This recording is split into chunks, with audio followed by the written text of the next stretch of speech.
Hello friends, how are you? Welcome to my channel Aarti English academy. आज की इस video में मैं डिस्कस करूंगी फ्यूचर परफेक्ट टेंस। इस टेंस का इस्तेमाल ऐसे कामों के लिए होता है जो कि मुस्तकबिल में मुकम्मल हो चुके होंगे। उर्दू में इसकी पहचान ये होती है कि उर्दू फ़िक्रे के आखिर में चुके होंगे, चुकी होगी, चुका होगा वगैरह आता है। फॉर एग्ज़ाम्पल, वो स्कूल जा चुका होगा, हम खाना खा चुके होंगे। इन दोनों सेंटेंसेस में आपने देखा कि फ़िक्रे के आखिर में चुका होगा, चुके होंगे आ रहा है। इट्स मीन्स कि काम मुस्तकबिल में मुकम्मल हो चुका होगा। और इसके अलावा फ्यूचर परफेक्ट टेंस में हेल्पिंग वर्ब विल हैव और शैल हैव यूज़ होता है। ही, शी, इट, दे, यू के साथ विल हैव आता है और आई हुई के साथ शैल हैव आता है। और इन दोनों के साथ वर्ब की थर्ड फॉर्म यूज़ होती है। और अब देखते हैं फ्यूचर परफेक्ट टेंस के अफर्मेटिव सेंटेंसेस, उनके रूल्स और कुछ एग्जाम्पल्स। फ्यूचर परफेक्ट टेंस के अफर्मेटिव सेंटेंसेस को उर्दू से इंग्लिश में ट्रांसलेट करने के रूल ये होते हैं। सबसे पहले सब्जेक्ट लिखते हैं, उसके बाद सब्जेक्ट के अकॉर्डिंग विल हैव या फिर शैल हैव आता है, फिर वर्ब की थर्ड फॉर्म आती है और फिर एंड पे ऑब्जेक्ट लगाते हैं। फॉर एग्ज़ाम्पल, मैं कहानी बयान कर चुका हूँगा। तो सबसे पहले सब्जेक्ट देखेंगे, सब्जेक्ट क्या है, मैं, आई, और आई के साथ हेल्पिंग वर्ब शैल हैव आता है, तो यहाँ पर हम लिखेंगे शैल हैव। और अब देखेंगे वर्ब इसमें क्या है, बयान करने का काम हो रहा है ना, और कहानी बयान करने की इंग्लिश होती है नरेट, और यहाँ पर हमें थर्ड फॉर्म चाहिए, तो नरेट की थर्ड फॉर्म नरेटेड होती है, यहाँ पर लिखेंगे नरेटेड। और एंड पे आ जाएगा हमारा ऑब्जेक्ट क्या है, कहानी, स्टोरी। तो सेंटेंस इस तरह से बन जाएगा, I shall have narrated the story. Second sentence है, वो तनख्वाह ले चुका होगा। तो सबसे पहले सब्जेक्ट देखेंगे, सब्जेक्ट क्या है, वो, ही, और ही के साथ हेल्पिंग वर्ब विल हैव आता है, यहाँ पर हम लिखेंगे विल हैव। उसके बाद हम वर्ब देखेंगे, वर्ब यहाँ पर क्या है, तनख्वाह लेने का काम हो रहा है ना, और लेने की इंग्लिश होती है रिसीव, और यहाँ पर हमें थर्ड फॉर्म लगानी है, तो रिसीव की थर्ड फॉर्म है रिसीव्ड, यहाँ पर हम लिखेंगे रिसीव्ड। उसके बाद ऑब्जेक्ट क्या है, तनख्वाह की इंग्लिश होती है पे, तो सेंटेंस इस तरह से बन जाएगा, he will have received his pay. और अब देखते हैं फ्यूचर परफेक्ट टेंस के नेगेटिव सेंटेंसेस, उसके रूल्स और कुछ एग्जाम्पल्स। फ्यूचर परफेक्ट टेंस के नेगेटिव सेंटेंसेस को उर्दू से इंग्लिश में ट्रांसलेट करने के रूल्स ये होते हैं।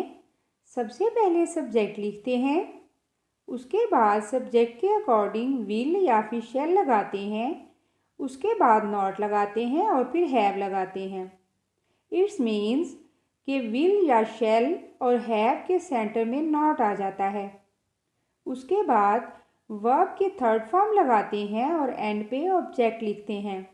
फॉर एग्ज़ाम्पल, वो स्कूल नहीं जा चुका होगा। तो सबसे पहले सब्जेक्ट देखेंगे, सब्जेक्ट क्या है, वो, ही के साथ हेल्पिंग वर्ब विल आता है, यहाँ पे विल लिखेंगे।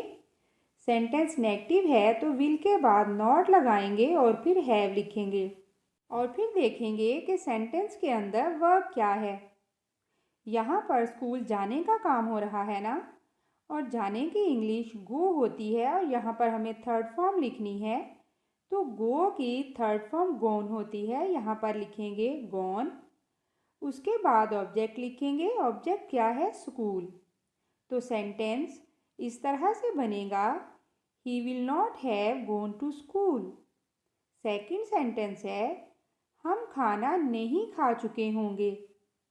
तो सबसे पहले सब्जेक्ट देखेंगे, सब्जेक्ट क्या है, हम, वी, और वी के साथ हेल्पिंग वर्ब शैल आता है, शैल के बाद फिर हम नॉट लिखेंगे, फिर हैव लिखेंगे और उसके बाद देखेंगे कि वर्ब क्या है। यहाँ पर खाना खाने का काम हो रहा है ना, और खाना खाने की इंग्लिश होती है ईट। तो यहाँ पर हमें वर्ब की थर्ड फॉर्म लिखनी है, तो हम लिखेंगे ईटन और एंड पे आ जाएगा ऑब्जेक्ट। ऑब्जेक्ट क्या है? खाना, फूड। तो सेंटेंस इस तरह से बनेगा, we shall not have eaten food.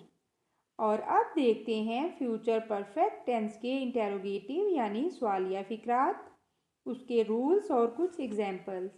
Future perfect tense के इंटेरोगेटिव सेंटेंसेस को उर्दू से इंग्लिश में ट्रांसलेट करते वक्त सबसे पहले विल या फिर शैल लिखते हैं, उसके बाद सब्जेक्ट लिखते हैं और फिर हैव लिखते हैं।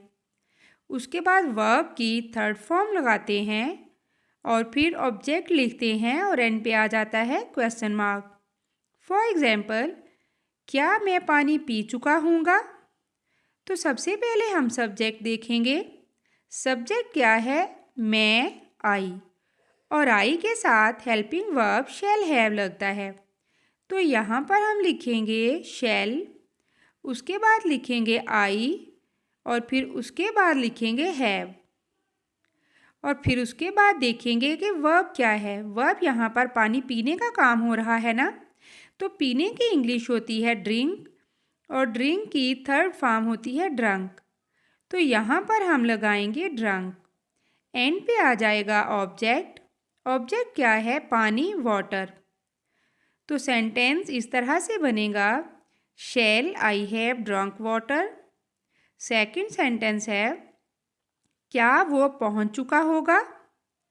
तो सबसे पहले हम सब्जेक्ट देखेंगे। सब्जेक्ट क्या है? वो, ही के साथ हेल्पिंग वर्ब विल आता है। तो सबसे पहले हम लिखेंगे विल, फिर सब्जेक्ट लिखेंगे ही, उसके बाद लगाएंगे हैव और फिर उसके बाद देखेंगे वर्ब। वर्ब यहाँ पर क्या है? पहुँचने का काम हो रहा है ना, और पहुँचने की इंग्लिश होती है रीच। और यहाँ पर हमें थर्ड फॉर्म लगानी है, तो हम लिखेंगे रीच्ड और फिर लगाएंगे क्वेश्चन मार्क, क्योंकि ऑब्जेक्ट यहाँ पर नहीं है। तो सेंटेंस इस तरह से बन जाएगा, विल ही हैव रीच्ड। इसके साथ ही आज की वीडियो होती है ख़त्म। अगर मेरी वीडियो पसंद आई हो तो इसको लाइक और दूसरों के साथ शेयर ज़रूर कर दें और मज़ीद वीडियोज़ देखने के लिए चैनल को सब्सक्राइब भी कर दें। थैंक यू एंड अल्लाह हाफिज़।